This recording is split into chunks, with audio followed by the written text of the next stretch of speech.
sources are required, it has a video source. There we go. Good thing we good thing we did it early. Well, no, it was just confused. It's fine. It's been a little while. Yeah, it has been. Why the hell's my head look so big? I mean, I can be honest with you, but you won't like it.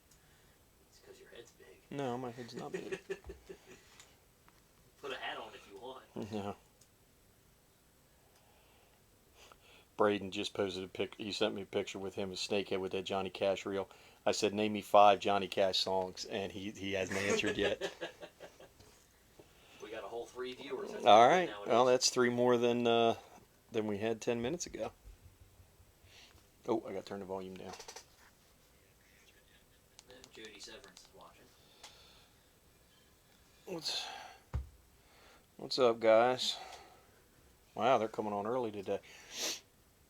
I asked Casey last week because it kind of did the same thing. Can you see on the screen the amount of live people like you used to be able to? I've got 17. See, I can't. It says live, and then it used to have a number next to it, and the number is gone. TNT. Good evening, TNT from North Idaho. I can see it on my phone. I can't see it. It won't come up on my phone or on that iPad.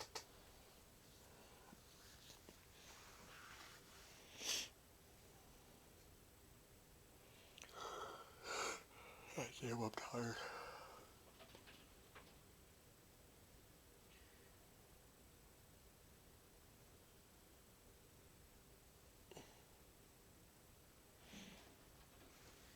Because you keep going through Business Suite instead of going through Facebook. Well, I thought I had to go through Facebook to do it. You do. You went through Business Suite. When I backed out of that and went through Facebook, you got your numbers back. No, I thought I had to go through Business Suite to do it. You're supposed to go through Facebook. That's what your issue is. I go on my personal one on Facebook and then find the Nor-vise one and go on there. Okay. You'll get a notification that Nor-vise went live. Okay. Just broke my fly rod on a 9-pound largemouth bass.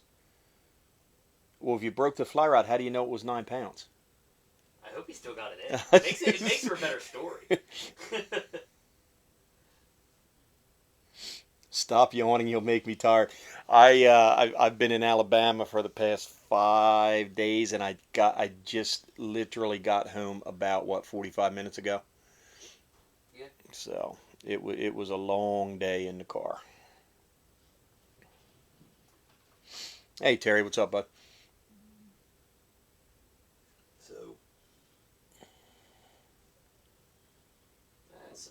Sounds like you still got I guess he got it in. He says I did. Yeah, okay. Pixar, it didn't happen.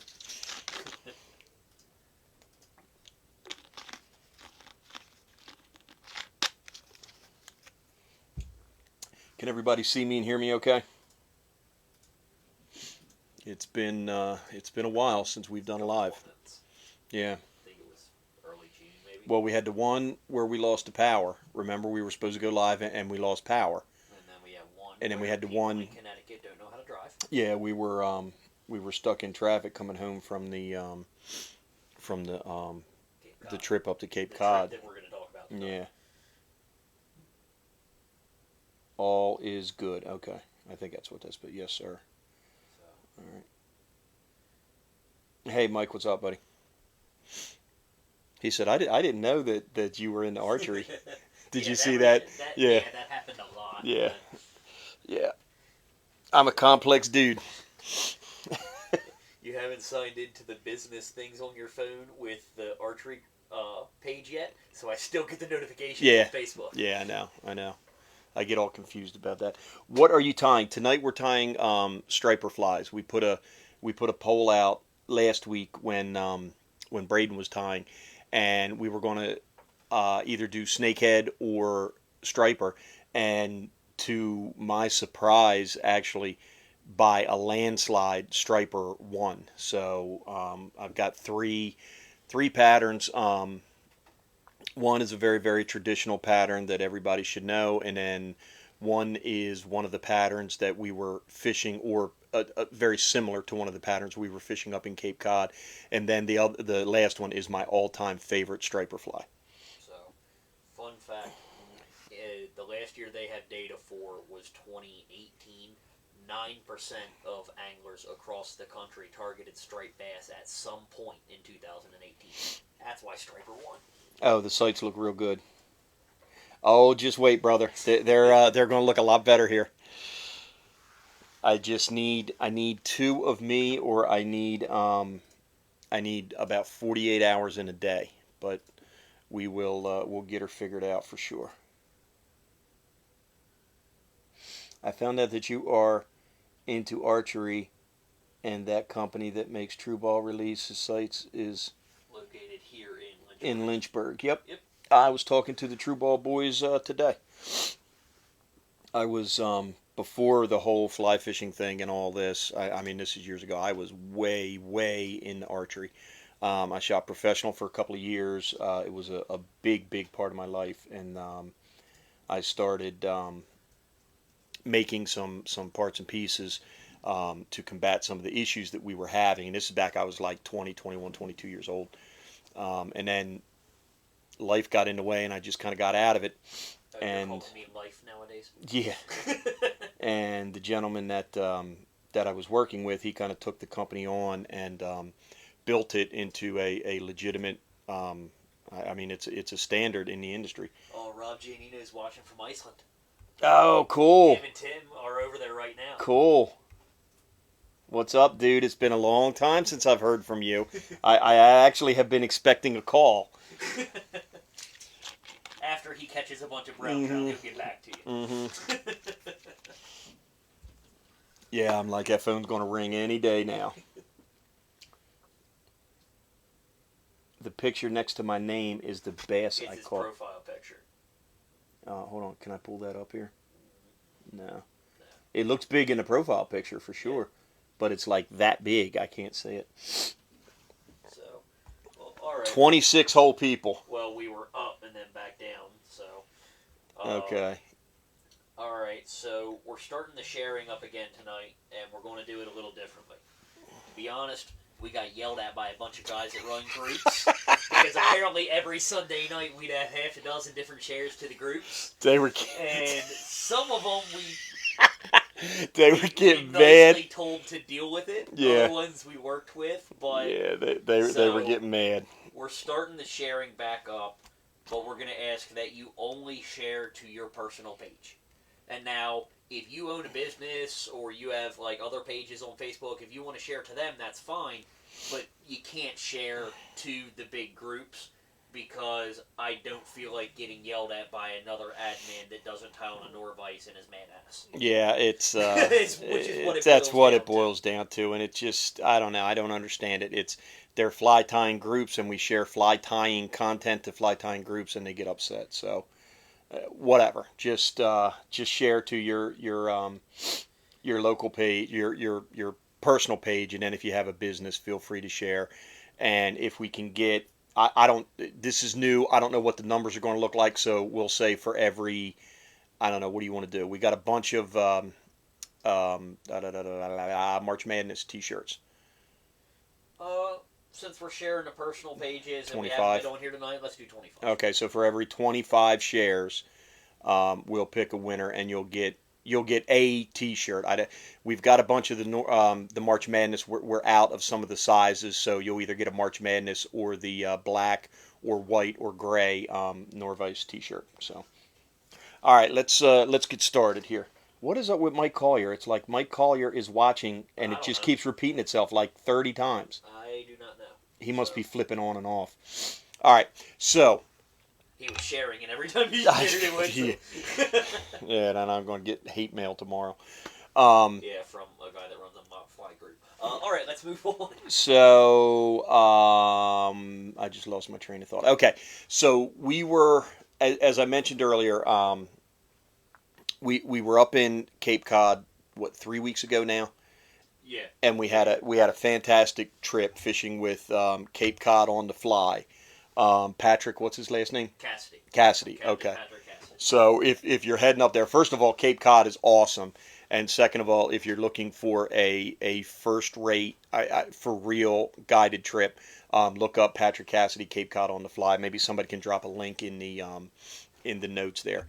So we asked last week while Braden was on if I was going to do snakehead flies, and then somehow we got on striper flies. So we put a poll up, and we asked the people what you wanted to see, and overwhelmingly it was striper flies.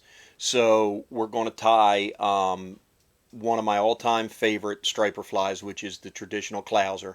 Then we're going to tie a flat wing sand deal pattern, which is similar to a pattern that we were using up in Cape Cod. And then the last one, we're going to tie my all-time favorite striper pattern. Okay, and there the link to Cape Cod on the Fly just went up. So if you're in the area and you're looking for a great experience, check him out. First rate. We were on a 21-foot Jones Brothers, right? Yeah. Center console. Yeah, it was definitely a good deal. And I just tagged his Facebook page in the comments as well. Oh, okay. And I'm gonna pin that comment to the top. So go get the page a like. It's the guy knows what he's doing, and it's a lot of fun. And Yeah. we've We've got some pictures. We'll put them up here in a minute. We got some pictures that we'll put up. But all right, so we're going to start off. I'm actually going to use the same hook for every fly that we're going to tie tonight. You can go ahead and switch to the other camera there. Okay. It's an Arex. It's a NS 110 streamer in a size 2. Okay, and this size, this is a great small bait striper size fly. This is also our go-to smallmouth size. So most of our Clousers, and I got this hook set up from our buddy Brian Shoemaker. This is what he's tying all of his Clousers on. So we kind of switched over to this Arex hook as we're switching most of our stuff over. Now, when I tie a Clouser, and bear with me because I haven't tied. Okay, there we go. When I set my eyes, I start right here. This is kind of the distance where I start. What are you doing? I'm sharing it to your page. Oh, okay. And the way I determine how far back I set my eyes, I put the dumbbell eyes right up at the end of the hook shank, where the hook shank and the eyes start, and the length of the eyes, so from here to here, that's where I tie them on the hook. And I see people struggle with that. When you're tying a traditional type Clouser, typically you want the eyes about a third of the way back from where the eye and the shank start to the hook point. And sometimes you see them way up here by the eyes, sometimes you see them way back here. And to get the jigging action, they should be about a third of the way back. So if you have your hook and your eyes matched up right, if you use the width of your eyes as a measurement, so I'm going to tie my eyes in right here. I hope you can see that on the on the screen. Sean's so on too. Right there. Hey Sean, what's up? So what I do, I measure it. I see how far back I need to go, and I need to go about right to there. And then I'll just put just a small bump of thread. Hold on, I got that in the wrong spot. My thread skipped on me. There we go, right there's where I want it. And I'll just and I'm not advancing the thread, I'm just putting just a little bump of thread there. And then what I do is I take the eyes and I put it behind the thread and slide it up there. And that just gives me a kind of a reference point, and it keeps the eyes from traveling too far up on the shank of the hook. And now I'll put a couple of cross wraps on, so I'm going front to back, and then I go back to front, and I get the eyes straight on the hook. And I'll come around here to the front, and I'll look and make sure that the eyes are on straight. And then what I'll do is I will do crisscrossing wraps. So I go front to back, 1, 2, 3. Then I go back to front, 1, 2, 3. Then I go under the eye and on top of the hook shank 3 times. So basically what this move is doing is taking those crisscross wraps and it's pulling them tight together. So I go under, over 3 times. Okay. Now I will put just a touch. Yeah, you didn't put the lid back on right last time. I was trying to get it on today. It wasn't working. Oh, it hasn't gone on for a while. I'll put just a touch of Zap-A-Gap on there. And I do it on the top and on the bottom. Okay. And then I will repeat that process 3 more times. So front to back, 1, 2, 3, back to front, 1, 2, 3, over and under, 3. 1, 2, 3, 1, 2, 3, 1, 2, 3. One more time.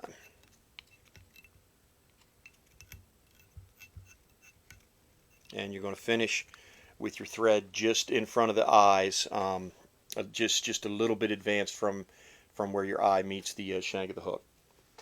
Now, this is going to be, actually 2 of these flies are going to be my 2 of my go-to saltwater color patterns.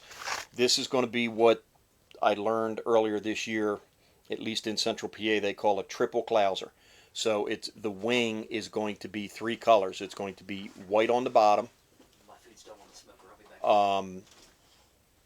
Yellow in the middle, and olive on the top. And this olive over yellow over white is my favorite, my go-to striper color pattern. So I'm going to get a little tuft of white bucktail here. Okay. And now that looks like a lot. By the time I get done thinning this out and evening it up and taking the different length fibers out, it's going to get very thin. So what I do is I pinch it at the bottom, and then I will take it and I will pull the longer ones out.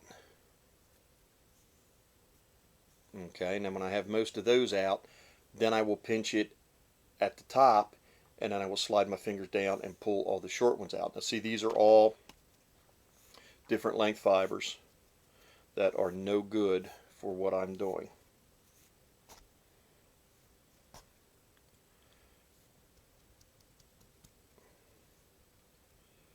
Okay. And this is a size 2. So this is going to wind up giving us about a 3-inch long bait. Okay, so you can see when you get done thinning it out, it's not nearly as big of a clump as it was when you started. Probably spend too much time doing this, but I know if you don't get it right, the fly does not look good when you get done. It'll still fish, and it'll still catch fish, and that's fine, but if you're going to do it right, you know. Alright, what is that? Okay. Alright, so now we're going to go minimum of 2 times the length of the hook. Okay, so there's 1, there's 2. So I'm going to trim these using the shank of the hook to measure, and I'm going to trim these even right about there.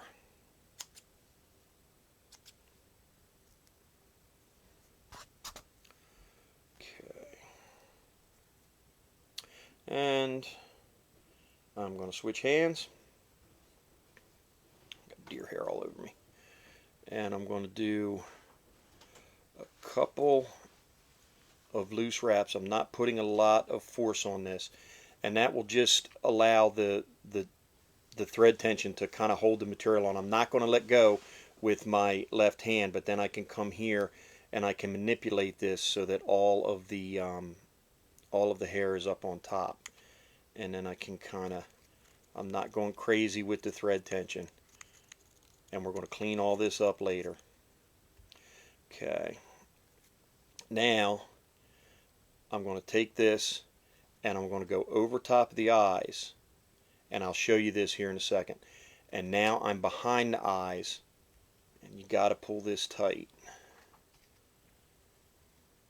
And I'm just putting some wraps down, and I'm pulling it down tight onto the shank of the hook. Now the idea is you want all of this, you don't want this to really encircle or encompass the shank of the hook. You want this to kind of stay on the top. Now what a lot of people will do is they will let go with their left hand and then start wrapping this down the shank of the hook, and what that does is take this bucktail and it kind of distributes it around the shank of the hook. And that's not really what you want. You can see I'm pulling on it and I'm lifting it up slightly off of the shank of the hook.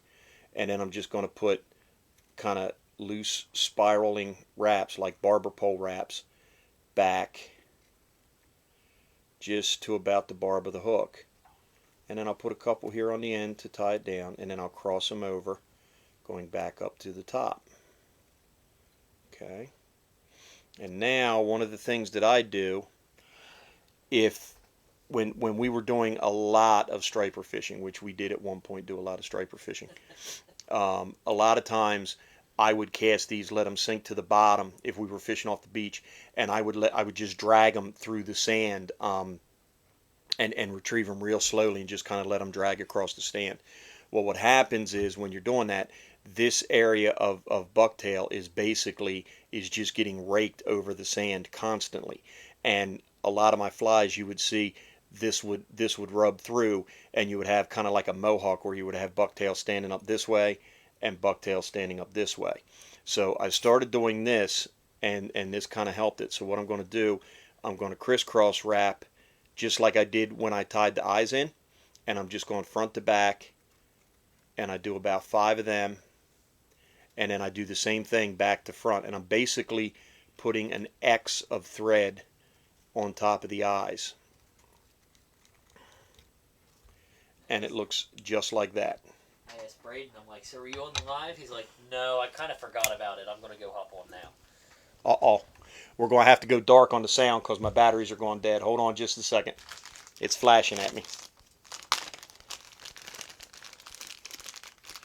It had like when I turned it on. All right, so we've got sound, it's just not right. the regular sound. Hold on.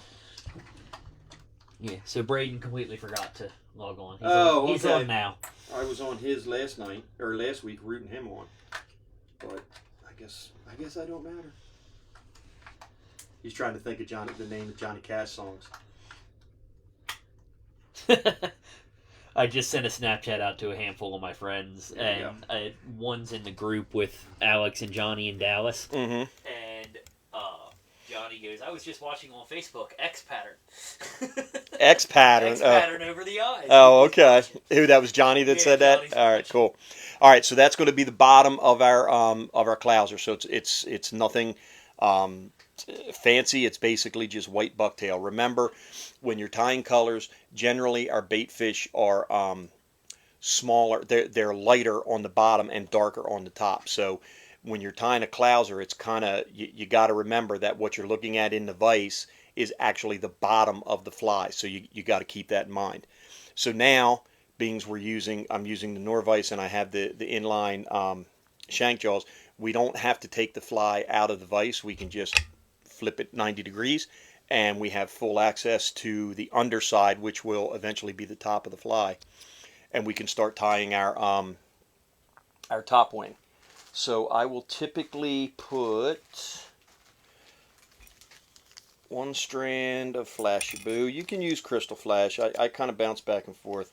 I like I'm really kind of growing to like Flashy Boo for some reason. I don't know. I just think it looks cool in the water. So we'll do 1 strand, and then I'm going to get just a very little accent of yellow. Now remember, even with the dumbbell eyes on the bottom of the hook, if you don't distribute your materials properly, this hook can still flip and ride hook point down. You have to have more material on the top wing than you do on the bottom. If you've got more bulk on the bottom, it can, even with the lead dumbbell eyes, it can flip and ride the other way. So however much material you used on your bottom wing, you have to use at least that much, or maybe a little bit more on the top. If you do it perfect proportions, same on the top, same on the bottom, the dumbbell eyes will flip the hook. If you go too light on your top wing and you have more material on the bottom, it can ride hook point down. So this is going to be our accent color. So I don't want a ton of this. So I've got a considerably smaller batch than what I had of the What would you say? of the About white. half of what you had of the white, or 2/3? Probably less than half, I would say. Less than half. And by the time I get done thinning it out, when you're looking at it in your hand, it's like, man, that's not enough material. But when you put it on the fly and you get it all done, especially when you're tying yellow underneath of olive, it really pops. Okay. And this is one thing that, well, one of the many things that I really like about the vise, but when you're tying Clousers, it's easy to just flip it around and you can measure.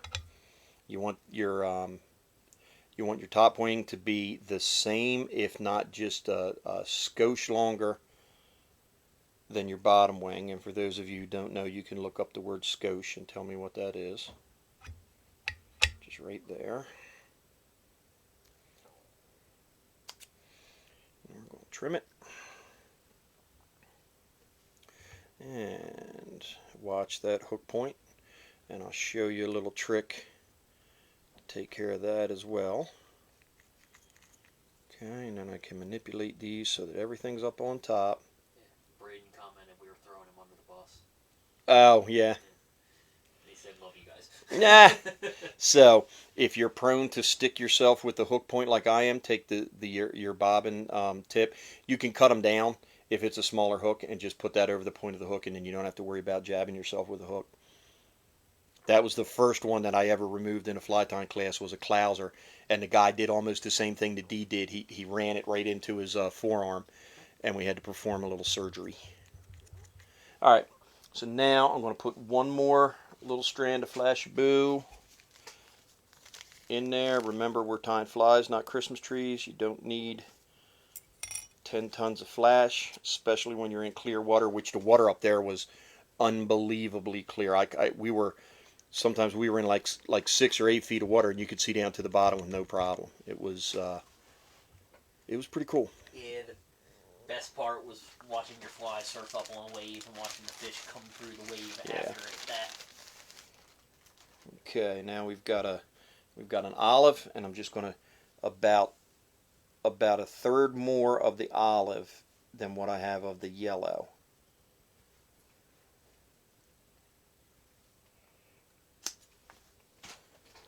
And we'll do the same thing. I got way too much olive. Were you using sinking lines?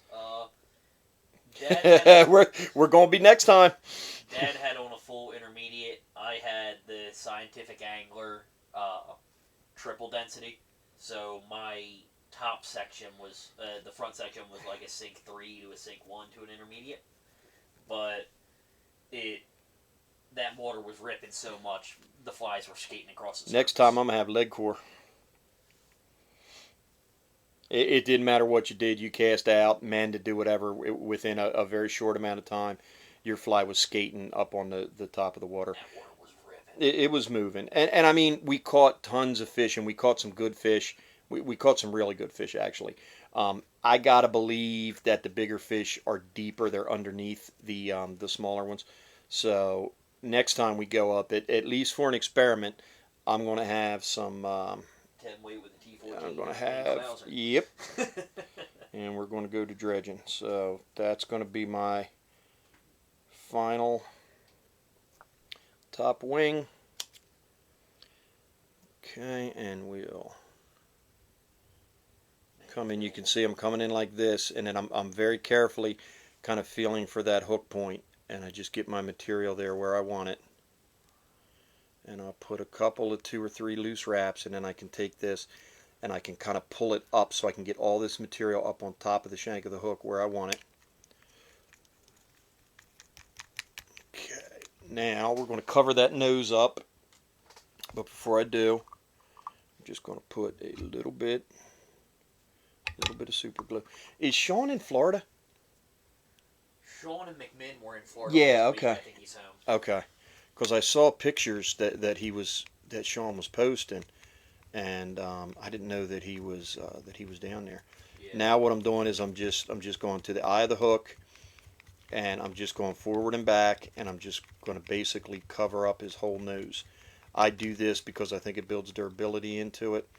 Some people don't, and that's fine.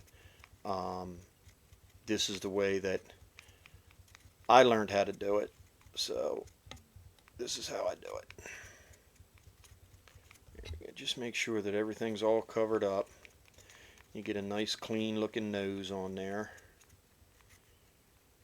And I think that works. And if you have any bleed out of your glue, you can just wipe that off with your finger. And whip finish tool. And a couple 2-turn, 3-turn whips. And we got one more step after this. And this is my favorite product, Solarez Bone Dry. Bone Dry Plus. Oh, okay. Where's... No, I like this one with the... Give me the one with the brush. Oh, okay. Yeah, I like the one with the brush. And then what I'll do... See a little crystallized? Yeah, it's all crunchy again. Is that going to work? I think we can make it work. Yeah. And I'm going to... Microwave. Yeah, it needs a microwave. I'm just going to coat the whole nose, and these wraps back here that I did when I was wrapping back on the shank of the hook, and then that little X area that I did right over top of the eyes, and we're going to coat all of that. And hit it with the torch. Uh-oh. We need a new torch. We've got another one. We need a new torch. I've got no torch. I saw like a little bit of blue light. Yeah, there's very little there's very little torch here. Is it getting hard? Hold on. Negative. We have another one somewhere. Mm-hmm. The other one is not at my house. I know that. Bear with us. We need a new torch. You may be moving on to the next file on charging the battery.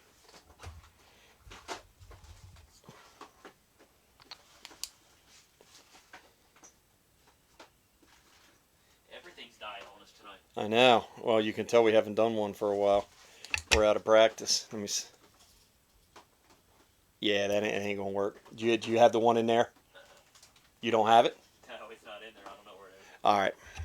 Well, pretend that that your torch was charged and good to go, and then I will usually do something like this, which is kind of stupid.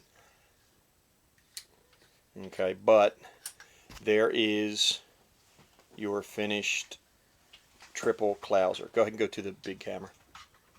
Give me a second. He's putting the battery on the charger. Big camera. All right, so there is your finished. Don't bite the hook. There's your finished triple Clouser. Your white underneath, your kind of yellow accent in the middle, and then your olive on the top. And that is an absolutely killer striper pattern. 2 strands of Flashy Boo in there. It will light up in the water, and just jig that bad boy up and down, and hold on. I had one fish, and it was not a very big fish. It took me halfway into my bagging on a 9-weight.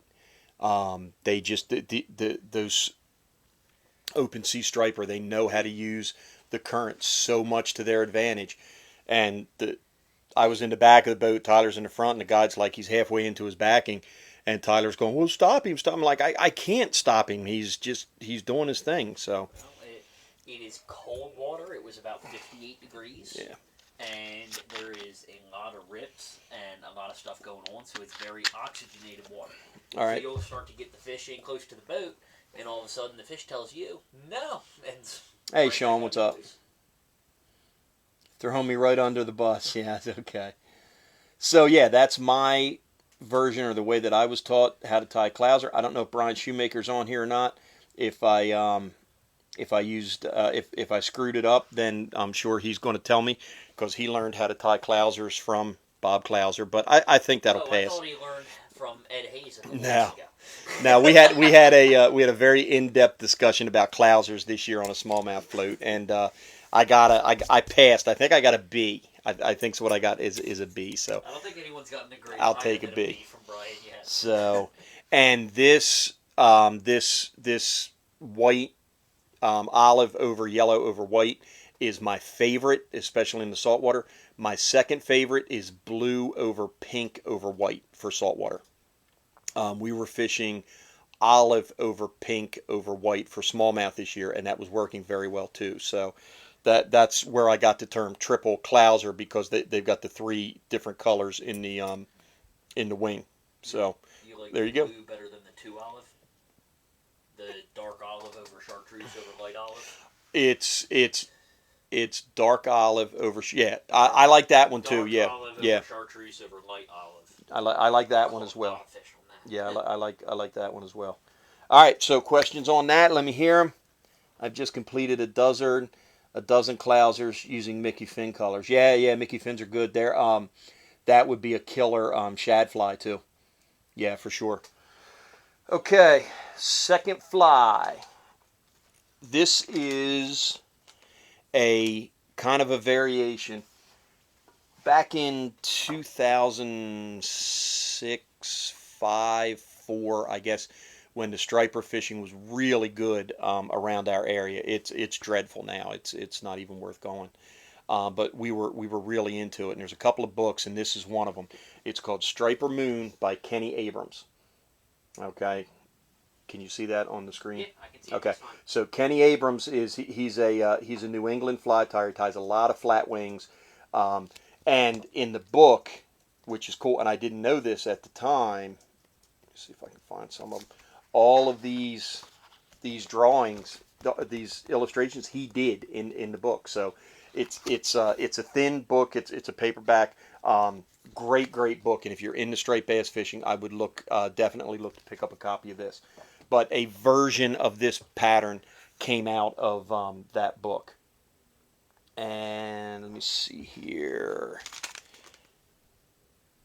That's it. Yeah, this may be a little small, but we'll see. If you came on late, I was driving. I've been in Alabama for the past 4 days, and I did not get to test tie any of these patterns. The first one, the Clouser, I could tie that literally in my sleep. The last one, I could tie in my sleep. This one, I'm a little concerned about that we might have pulled the wrong hook, but... Which is this one? This is the flat wing. Okay. Okay. So this is going to be a flat wing sand eel. Same thread. This is a UTC 140 denier. It's called Watery Olive. So it's kind of a light olive. That's the color of it on the nose of the Clouser. Real cool looking thread. I like it. Okay, first step. Yeah, David Radcliffe said that North Carolina closed down their striper fishery. Yeah, they did. Yeah, Tyler is on he's the Delaware board member for the Atlantic Saltwater Guide Association, and they're doing, that's basically what their deal is to promote and to educate and to hopefully bring the striper back from where they are now. We went through this in the 80s, and it plummeted, and there was a 10-year moratorium on them. And through the mid-90s to the early 2000s, the striper fishing was arguably as good as it's ever been. And now through various different reasons, and we're not going to get into it tonight because it's a whole nother subject. Yeah, and I'm happy to talk to anyone about it if you want to reach out to me directly, but we'd be on here for 2 hours if you let me get started. Yeah, we're low again, and if we don't do something, and if we don't do something soon, there's going to be a problem. It gets very political. I don't do politics, so I can't be involved in it because I just have a very low tolerance for BS, to be honest with you, and I just assume get up and smack somebody in the mouth than listen to them ramble on about something that is just incoherently stupid, but that's me. If you guys are interested in it at all, go over, follow the American Saltwater. Put the link in the comments. I'll put a link in the comments. The American Saltwater Guides Association, and that'll keep you up to date on everything that we're kind of doing. Okay, so this first step, I tied on, I laid the thread base down, and I'm just getting a small clump of white bucktail. And all this is, it just helps keep the feathers that we're going to tie on, it helps prevent them from fouling. Alright, so we're going to tie it on about right there. Okay. And I put 2 loose wraps on it. Now this is one where we do want this to encircle the whole hook. Can you switch to the other camera? Alright, so we're tied on, and I just put a couple of loose wraps on it, and then I'm just going to take my finger and I'm just going to push down and just kind of manipulate and spread this all around the shank of the hook. It is not a lot of material, and it may not cover the hook completely, and that's perfectly fine. That looks good. Now I'm just going to put some loose wraps on it because I want to leave this on the shank of the hook because I want to bulk up the underside of the hook. I don't want to go all the way up to the eye, but I want to go close.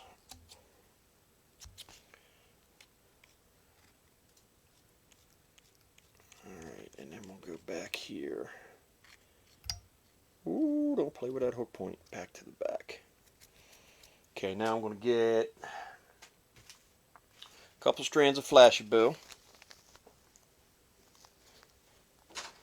And we'll get 2 this time. So you're pretty much doing all sand eel patterns, right? Well, I mean, I could have done the Clouser as a half and half. I mean, that to me, that's just a traditional Clouser in a saltwater baitfish color scheme. Just about every baitfish in the saltwater at some point, depending on how the sun is hitting the light, look olivey or yellow. And I know if you look at a bunker, their back, if you pull them out of the water, their back is really blue. And I could never understand this, but when they're in the water and they're schooled up, if you look, I see olive and yellow, and everybody else does too. So, at least the people that I fish with do. So, I mean, yeah, that could be a sand eel. You could tie it real thin and sparse and make it a sand eel. That is just, it's a money saltwater fly. It'll catch everything that swims. I'm just looking at it, and it's Ray's flies colors. So. Well, that's where that came from. So. Ray Bonadru's Well, fly. just relax. You're letting the cat out of the bag there, knucklehead. Man. All right, so I got 2 strands of flashy boo on there, and now I'm going to get. I've got a olive saddle. So this is really more like a what you would think is a dry fly saddle. They're thin, long feathers, and you don't need very many of them. I'm just going to pull out 2 that match, which is going to be, oh, I thought I had them both at the same time. This is a good cape too, by the way. This is an old cape. Man, I bought, oh my God, I bought this cape years and years ago. That was like 10 or 15 bucks at the Somerset show. That same cape is like $50 now. So there's our feather. It's almost a shame to, because that would make a killer dry fly hackle right there. But we're tying saltwater flies, so. You're messing with Shannon Messer's head right now. I think he's watching too, because he was one that said to do striper flies. So, all right. So we're going to measure this up. So sand eels there's not a whole lot to them. And we got run off the water by a storm the first morning, and we went back in this little cove and we messed around. We saw seals in the water, which was like super cool to me because I've never seen seals before. And then you find out that every fisherman in Cape Cod hates seals, but whatever. And then he found a school of sand eels, and when I'm talking a school, I'm talking thousands upon thousands of sand eels. And they were various sizes. Up there, they get a bit bigger than they do down here. But we're going for one that's going to be about, I don't know, maybe 4.5 inches long. And most of that is going to be these two feathers out the back. So I'm just trying to measure up the length that I need. Also saw some squid up there too. Yeah, we did see squid. Did see First little time I've squid. ever seen little squid. Yeah. Saw fish coughing up squid. Yeah, yeah. Yeah, it was cool. I enjoyed Cape Cod. And then we kind of went exploring there the one night, and we went to the beaches because my wife loves the beach, and I kind of was really fond of Cape Cod, so I'm thinking, hey, if I can get her to come up here to go on vacation, then I can fish. And when we walked out, fish in Delaware saltwater. when we walked out, every entrance to the beach has a shark bite kit. I am not kidding you. It's like a bleeding, a stop bleeding kit. Bleeding trauma kit Yeah. At the entrance Yep. to every beach. Like, well, I ain't swimming here. Negative. So I've got one saddle tied in. So if you were looking at the front of the hook, one is going to be tied in at about the 10:30, 11 o'clock, and then one is going to be tied in at about the 1:30, 2 o'clock point. So I use the first one to measure it up, and then I can use that to set the length of my next one, which is right there.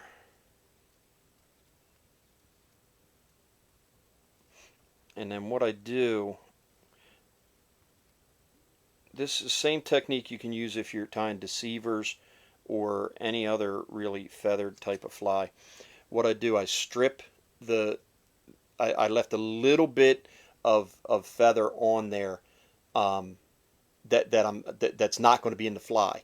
But what I do, I tie on the bare stem, and I put a couple, get on there, couple of loose wraps, and then I can take this stem, and then what I'm going to do, and I'll turn this to the camera so you can see it.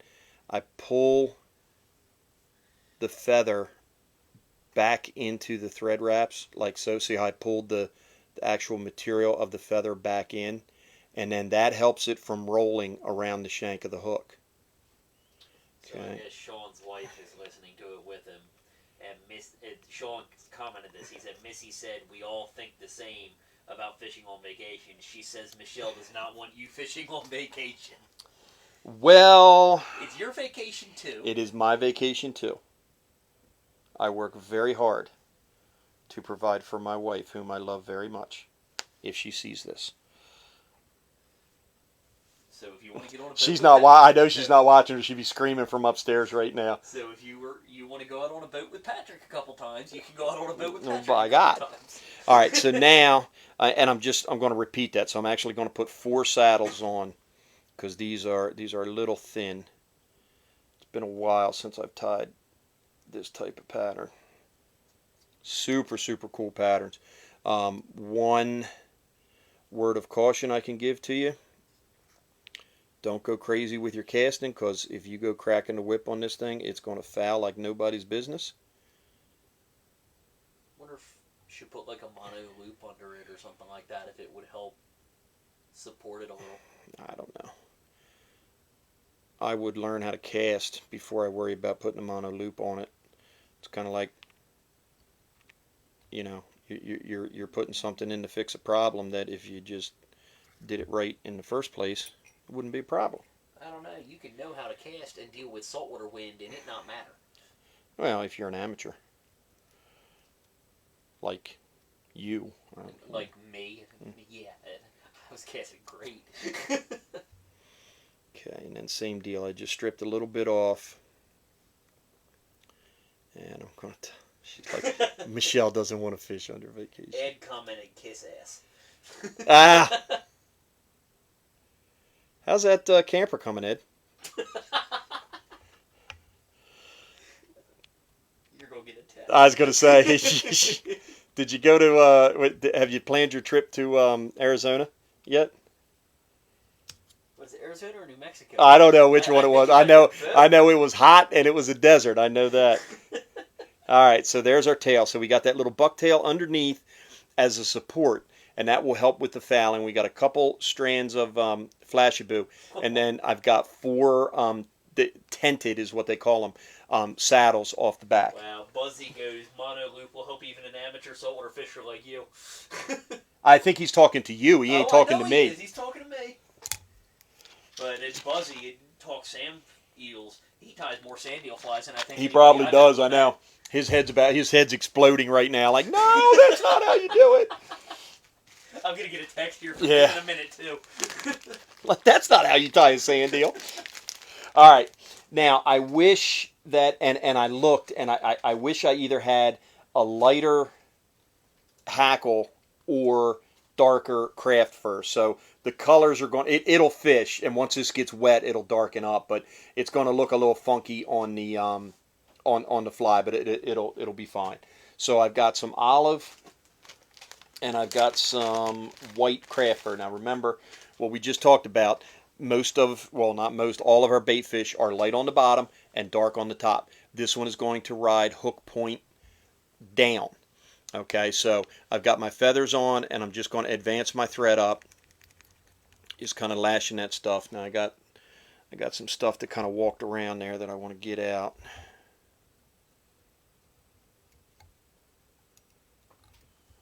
He said an amateur saltwater fisherman. Like, My first fish on a fly rod was a striper like 17 years ago. Yeah, and it's been all downhill since then. Yeah, well, when the striper were here, I caught a lot of them. All right, so I've got my thread up, and it's about one hook eye diameter back from the eye of the hook. And I'm going to get a clump of this white. By the way, I just got a text from Buzzy. did he? Look at that. Damn. Yeah, he is screaming right now. It's a bunch of sand eels on an epoxy drying. Yeah. So, has anybody here ever been to Alabama in July? Just a quick question. Because I do not know how the people that live there do that day in and day out. It was, without a doubt, the hottest that I have ever been in my life. I am convinced they have a different sun down there.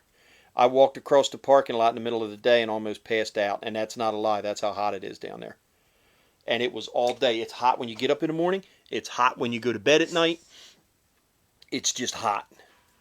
I don't know if Corey Kendrick's on here or not, but I don't know how people put up with it. Ed texted me. He's down on the beach in the camper. It's raining his ass off. Oh, that is great. All right. So I got a clump of white craft fur, and what I'm going to do, I've got it measured up.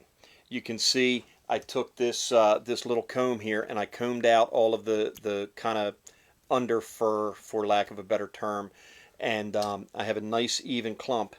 And what I'm going to do, I'm going to flip this around, and I'm going to tie it in with the points facing forward, and I'm going to tie it pretty much right behind the eye of the hook. So I got to get this gathered up so I can get a hold of it. There we go. And without sticking, ooh, I almost did my finger. Okay, put a couple loose wraps on there. Now we want this, we don't want this to go around the shank of the hook. We want it to stay kind of on the bottom 360. Okay, and then I'm just going to come in here and clean these butt ends up a little bit. Okay. Now we're going to flip it around. Now you can see that if you look at it from this view, you can see it's on the bottom 360 degrees of the hook, which is what we're looking for. He said he's down at the beach and it's raining its ass off. That's funny. Buzzy said if you tie 3 to 4 feathers in flat on top of the bucktail, it'll reduce fouling. Okay. Probably the sand eel guru. So I was going to say he he knows a hell of a lot more about tying sand eel flies than I do. So Brad, do you want to go live and tie sand eel? We'll ship you up a demo vise. Yeah.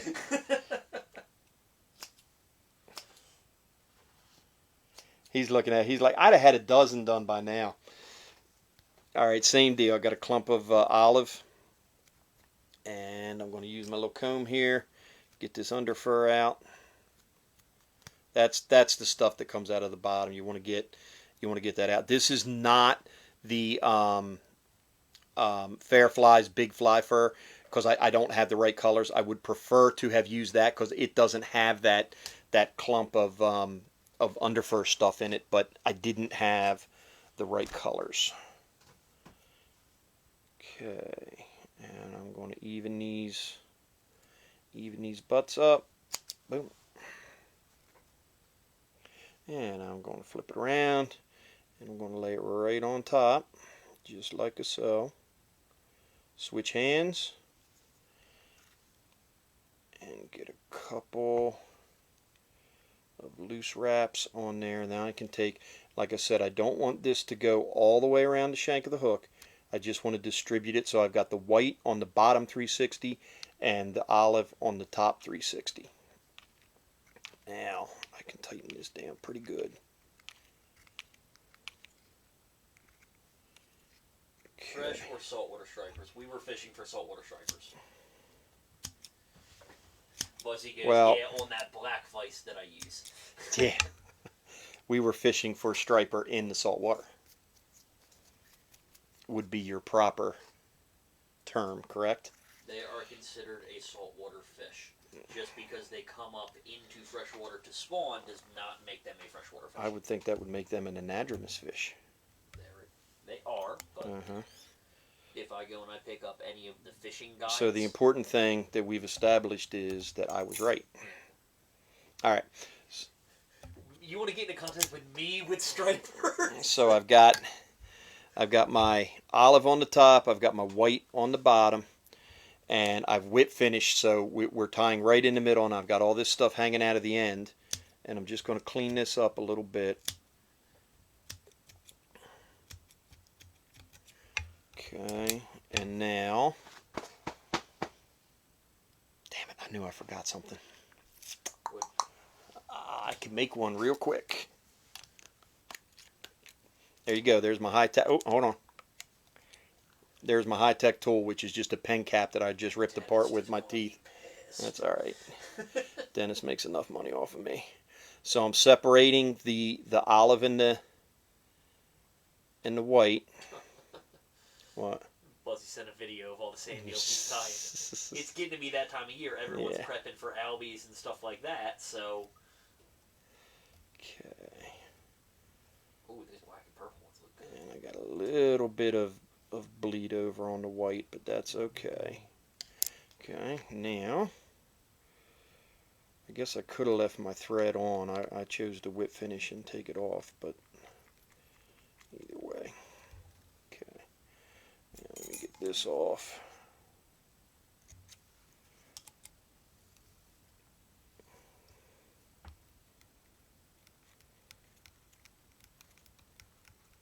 And I'm just going to wrap back over top of that.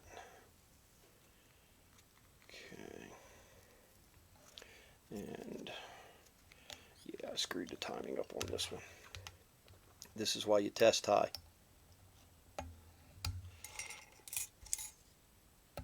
Okay.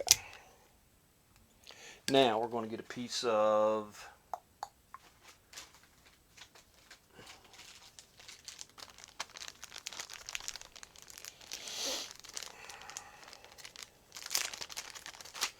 Mylar Easy Body, and this is medium in pearl. Okay, and I'll show you. I'm gonna measure this up, and then I'll show you. It's kind of hard to see. I'll show you what I did afterwards here, because this thing kind of has a bad hair day going on right now. All right, so I measured basically the length of the hook plus about a quarter, so it's 1 1/4 the length of the hook. And what I did, I cut this piece off of the tube, and then I'm going to cut a slit right in the bottom. Okay, so I just made one cut right in the bottom. Now, I don't have it here. You should have a lighter, and you should singe the ends of this, because if not, it's going to unravel. But for the sake of time, I don't need to run Tyler up the and we're just going to slide that on. Now this is where that that slit that I cut is so important. It goes around the shank of the hook. Also, is that the reason why you're using the shank jaws like that? So Yep. you have that extra space? Exactly why I'm using the shank jaws like Instead that. of a standard solar Yep. jaw? Yep, you got her. And then we slide her up like so. Okay. Ooh, that looks money. Money, money. Okay, now this is where I should have tied my thread on.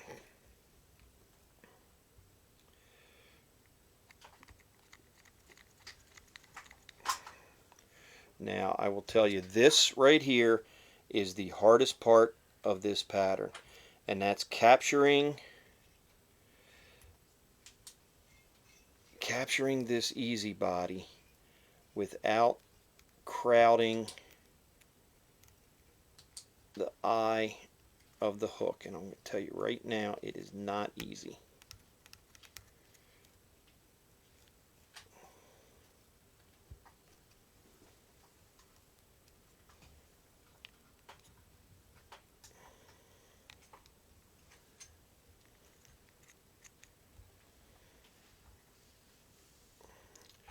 I should have left myself a little more room In front of the... at the hook eye. Yep. Yeah, I'm fighting City Hall here, but I think I can get it.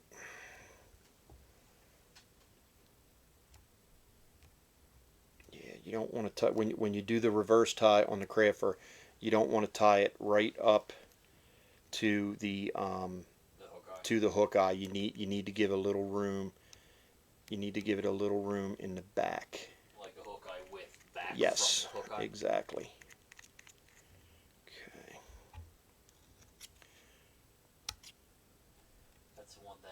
I've never been able to get like a clean head with those. I feel like the body tubing always sticks out a little bit in the front. It does, and this is, I can tell you this one is not going to be my best one. This is why you want to test tie, but you'll get the idea. So when I did that reverse tie and I tied the olive and the white craft fur in, don't go right up to the back of the eye. Leave yourself about a hook eye width back, and that will give you enough to get your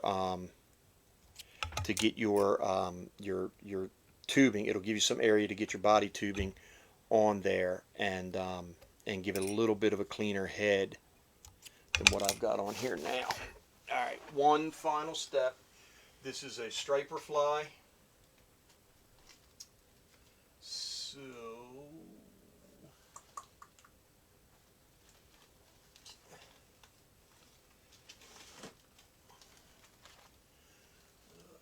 those are tab eyes. Those are tab eyes. Those are tab eyes that I bought from Buzzy. Hey, he's the best person to get tab eyes from. He's also the best person to get deer tail from. Okay. He just keeps sending me more and more pictures.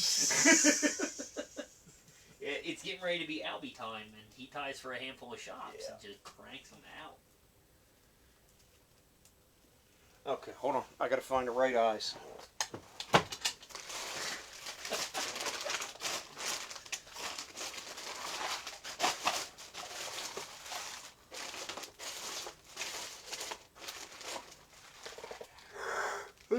Okay, maybe not.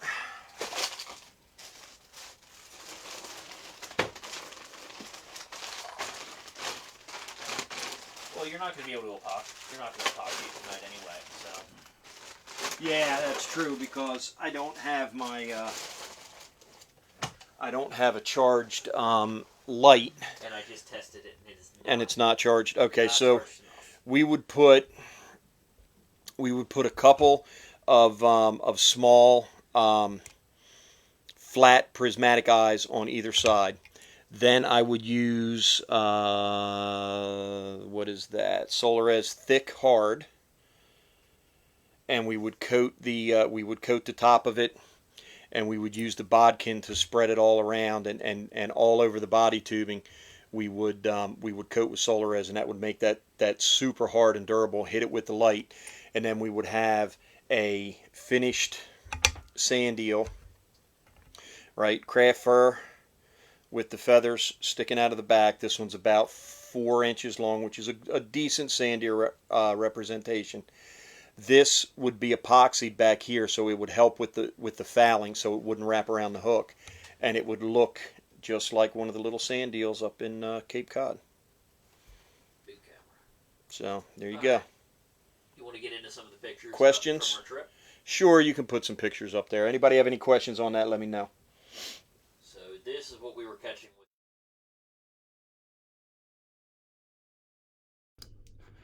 So they're the same size, even though I'm big fishing mine. So, yeah. Ooh, look at that. Yeah, I love those pictures. Those are two of my favorites. Yeah, we got there's a couple bluefish in there. So it was a good trip. It was a good trip. If you're up, definitely would recommend Patrick Cassidy, Cape Cod on the Fly. All right, so what time is it? It is, wow, it's 8 o'clock. All right, I burned through this next one. This fly, I have caught more striper on this fly, I think, than any other fly that I fish stripers for. Now, let me preface that by saying a lot of our striper fishing, in fact, the majority of our striper fishing is in tidal creeks where they would go out into the mouths of tidal creeks, where they would go out into bigger waterways or into inlets or things like that. And this fly is unbelievably productive. So book number 2, and this one is one of the best. It's called Stripers and Streamers by Ray Bondarew. No, it's Bondarew. Bondorew. Bondarew. Okay. So there's the book. It's called Stripers and Streamers. I got this one at a, it was on closeout. It was $4. And it has this fly. It's called Ray's Fly. And it's a bay anchovy pattern, but it's good for, it's a great silver side pattern. It's a great any kind of minnow pattern. I've caught, obviously, stripers on this. I've caught smallmouth. I've caught largemouth. I caught steelhead. I can't imagine, although I never have, I can't imagine why it wouldn't work for albies. It's just a fantastic all-around bait fish pattern. I tie it like this. I tie it in this style, which would be a bucktail streamer. I also tie it in a Clouser, which is everything's the same except I put a set of eyes on it, and I tie all the hair on the inside of the hook bend. And I've done it with bead chain. I've done it with little lead eyes. And when you have, especially schoolie stripers, when they're staged up and they're feeding, and you can hear them popping and having blown bait out of the water, you throw this thing in there, and it is game on. This fly is absolute money. And it's a cool story of how he came up with it. So if you're inclined, Stripers and Streamers, he's a Rhode Island guy, so he fishes Block Island and the beaches out around there a lot, and that's where a lot of where his knowledge comes from. All right, so the first material it's a holographic diamond body braid. The pattern calls for Bill's body braid, which is getting harder and harder to find. You can find it every once in a while, and when you do, I suggest you buy several rolls of it. But this flat diamond braid is very, very similar. So I'm going to tie it on, and I'm going to wrap back to a point just above the barb of the hook. We're going to wrap forward, throw a half hitch, and go onto the cradle. Now I haven't really, because of the two patterns, it didn't really lend itself to spinning, but this one does. So with the spinning action of the vise, you can set your material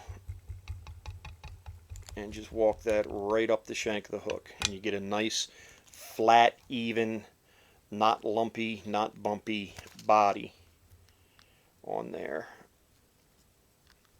We now go 3 behind, 3 in front, and clip it right off there at the shank of the hook. And the beauty is you're always tying off the pack, so there's literally no waste. Okay, so you can see I've left, this is what I should have done on the last pattern. I should have left that little bit of space, that little bit of bare hook right there, and on this one I remembered to do it. Now the secret to raised flies, and you will struggle with this when you first start tying them. When you're finished, you should be able to lay this fly down on a magazine, and you should be able to read the words of the article through the wing of the fly. If you lay it on a magazine page and you can't read the words through the wing of the fly, you've tied it too heavy. This is supposed to be a very, very sparse pattern. And if you read the book, he actually talks about counting the deer hairs in it. And this actually has 3 layers in it. And the first layer has this many hairs, the second layer has this many hairs, and the third layer has this many hairs. I am not counting deer hairs. I can tell you that right now. I'm not doing it. But I will say this. When you think that you have the right amount of material, take a little more out. And I'm doing just like I did with the Clouser. I'm kind of separating the short ones from the long ones. So I'll pinch it here and just kind of pull my fingers down, and then any one that's shorter is going to come right out. And then I'll pinch it here, and any one that is shorter the other way will come right out. And if you have any wild ones that don't want to lay right, get them out of there now. I absolutely love this fly. I have caught so many striper on this fly. It is unreal. And when you get it done, you're going to look at it and you're going to be like, really? That thing caught striper? Yes, this thing catches striper. All right, there is my first wing, and I will bet you there's not a dozen hairs in that clump. I'm not going to count them, but I'm confident that there's not. And we want to go about 2.5 times the length of the hook shank. So there's 1, 2, and that's about a half right there. So I'm going to trim these off even, come right up here,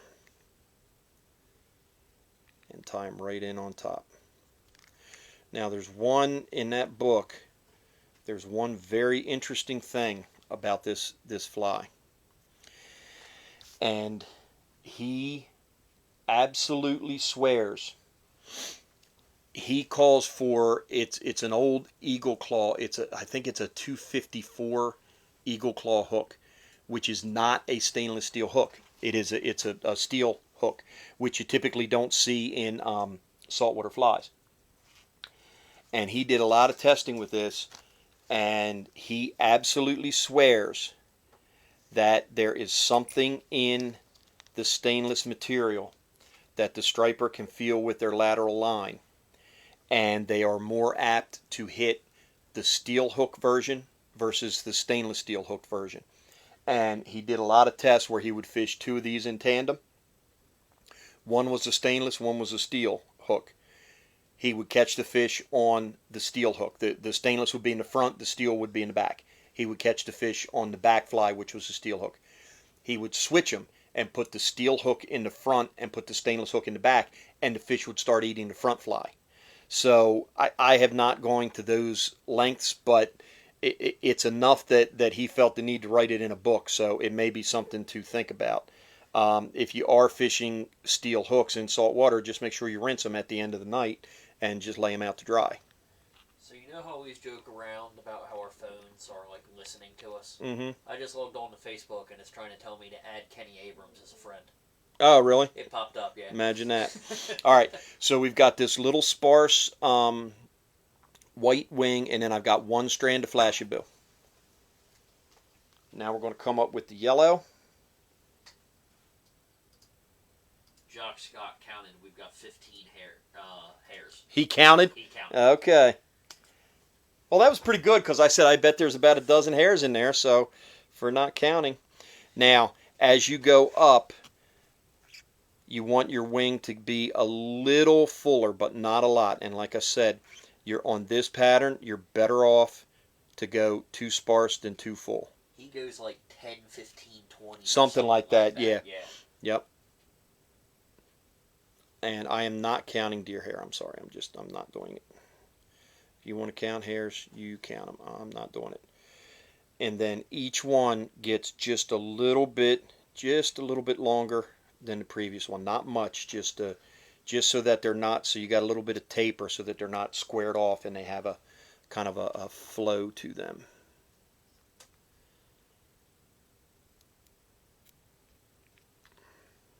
Okay. There's our yellow.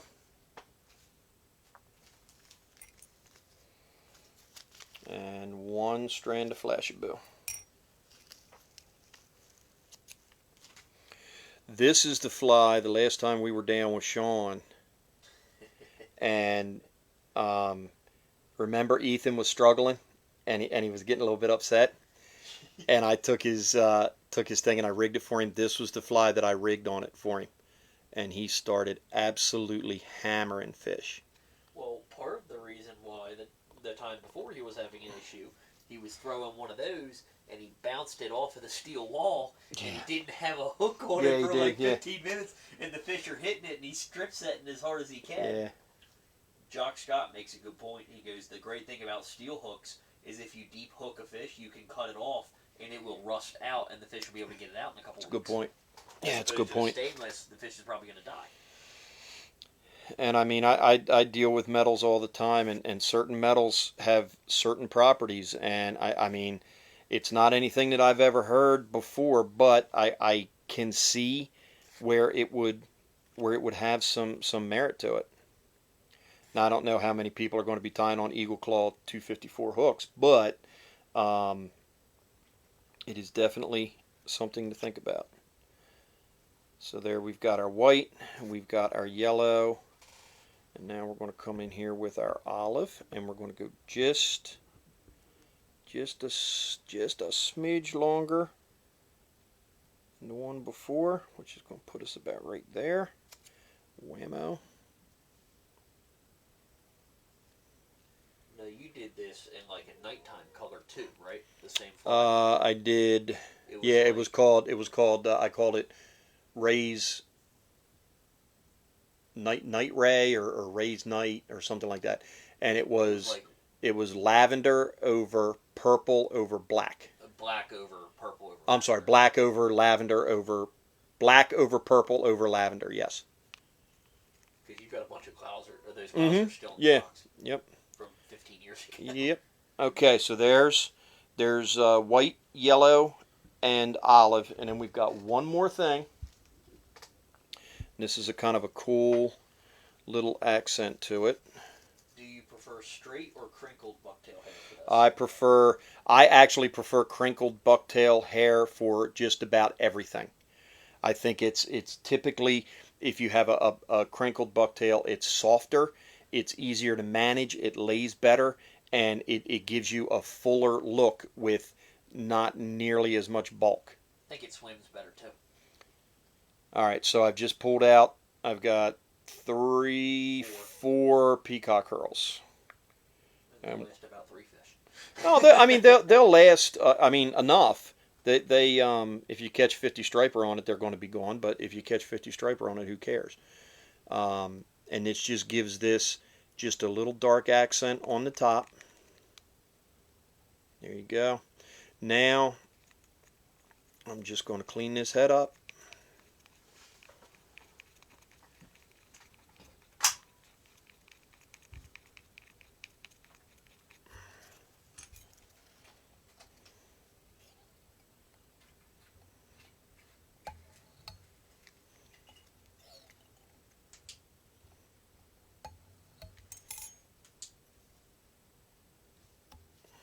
Okay. And I will try, being as I see Tyler messing with the light. You're going to give it a shot? I'll give it a shot and see. I don't know if Very powerful light, right? if it'll get This may be the battery that we left on there for like 6 days.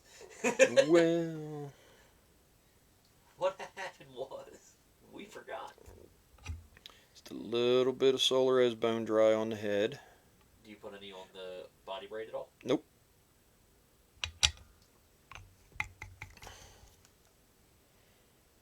And let's see. Just spin the vise to kind of distribute that around.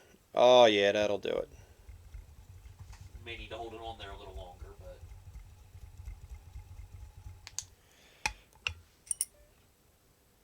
but... Ah, that's money. There you go. That is Put the called... battery back on. That is called Captain Ray's fly, or we just call it Ray's fly, or actually we just call it Ray's. And that, no eyes. I have played around. I put little fish masks on them. I've put a little throat of red flashaboo to simulate gills. Really just leave well enough alone and fish that fly as it is right there. And I'm not kidding you. I have caught more striper on this fly right here, honestly, than any other fly that I carry when I'm striper fishing. Hold the Clouser up next to it. Like the colors are really similar there. Imagine that. Caught more striper on that color Yep. pattern than any. Well, and I mean, for a while that's all we fished, but the reason It was that's all we fished is because it worked. blue over pink over white, Yep. and dark olive over chartreuse over light olive. Yeah. With those big Spirit River eyes on them. So it started with this one, which that's tied to recipe. He talks about he does them with a green head or an olive head and a yellow as well, and I have a bunch of them tied both ways. We're on the big camera. Okay, and we started with this, and then we started to get deeper. So that's what we started with, and we were having success with that. And then to get deeper, we just basically took that pattern and tied it in a Clouser. So this one and this one right here, they are what I call American Express flies, which for anybody who's over 40 years old will understand this. When you're striper fishing, you don't leave home without them. And they are my two go-to flies for striper fishing. Talk about the hooks again. Michael Collier's asking what. Okay, these are Arex. It's a NS 110 streamer hook. They're what, nickel coated? I think they're steel, but they're black oxide, so they're a little bit black nickel finish. black. Okay, so yeah. They're a little bit better in saltwater. I think you can get steel hooks are sharper, and if you sharpen them, I think you can get an edge back on a steel hook easier than you can a stainless hook. And at the end of the night, just put them in when you're fishing and you switch them out, put them on your patch, or put them in a little cup where they can get ventilation, and then come home, or when you get up the next morning, take all the flies that you fished that night, put them in a little Tupperware thing full of hot water, shake them up a little bit, let them soak, hang them out to dry, and you'll be fine. You'll be absolutely fine. It does help that those hooks are like $8 for a 25 pack versus like the Tiemco ones are like $25. Yeah, well, that was, Tiemco went, and I love Tiemco hooks, but they just went absolutely crazy on their hook prices. I mean, it just got to the point. I mean, I was managing a shop and couldn't afford them, and I worked there, so I just kind of stopped, and I'm really almost out of Tiemco hooks. And to be honest with you, I think the Arex stuff is better. Well, Arex has stainless steel ones too. Yeah. We'll just have to go and get some of that. So, all right. So I was looking to see. Today's August 1st, right? Today is August 1st. All right. So we have, as of right now, nobody on the schedule for August 8th. And I think she just updated that. So she may be scrambling to find somebody. Casey, if you're on there, if you know who's tying next week, let me know. We got to talk to you about it. Casey and I are thinking about maybe we take the month of August off and bring it back after Labor Day. All right. Do you guys want to take the month of August off and bring it back after Labor Day? Yeah, let us know. They're all going to say no, I can tell you that. Yeah, because they're the 34th. They're the ones that are here every time. 35. So. Yeah, we were thinking about just taking a break until after Labor Day and then bringing it back up. And of Corey Kendrick is supposed to be the 15th. We're going to talk to him about moving to one of the weekends in September. Well, it's up to you guys. If you want to take a break, we'll take a break. No, no. So, I mean, we'll keep, as long as you guys keep watching, we'll keep doing it. It's summer. The numbers are nowhere near as good as they are in the wintertime, and we understand that. But it's, we're here for you guys, so whatever you want to do, we'll make it happen. I tied a couple times ago. Yeah, Tyler did tie, and he needs to tie again, so maybe he will, if we're going to do it, maybe he will tie next week. Yeah, you did. I should have done the striper one. You did. What did you do? Oh, you did the. I did smallmouth patterns. You did the shimmering minnow. And a swinging D. And you did an artificial intelligence. One time we split it. Yeah, I did an artificial intelligence too. So, all right. Collier says take a break. So we'll hang out here for and we'll put a poll up this week, and whatever the poll says, that's what we'll do. I was actually shocked that I was tying striper flies, because when we put snakehead up against striper, I figured people would be all over snakehead flies, but it was actually the opposite. Like I said, 9% of anglers across the entire country. I tie for you guys, but I don't own a Nor-vise. Well, Jody, there's a very, very easy way to fix that. So if anybody has any questions, we'll hang out for a little bit. If you shared it, we'll do a t-shirt for every 25 shares. And it will be either the March Madness or the black, gray, or white. And the March Madness are going to be a collector's item, because now I got to do a new logo with that firecracker bomb kitchen sink thing that Terry tied. So that's going to cost us a fortune. Thank you for the tying striper flies. No problem. Great job. Thank you.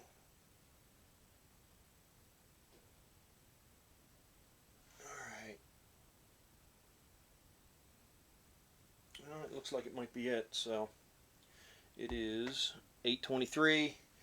I have been driving since 9 o'clock this morning. Got home at 6:15. Did the Facebook Live, so I'm going to go get horizontal. All right, just a lot of thank yous coming Yep. in. I don't see any questions, so I think we're good to go. All right, guys. If you need anything, please feel free to reach out, and we'll see you next time. Thank you.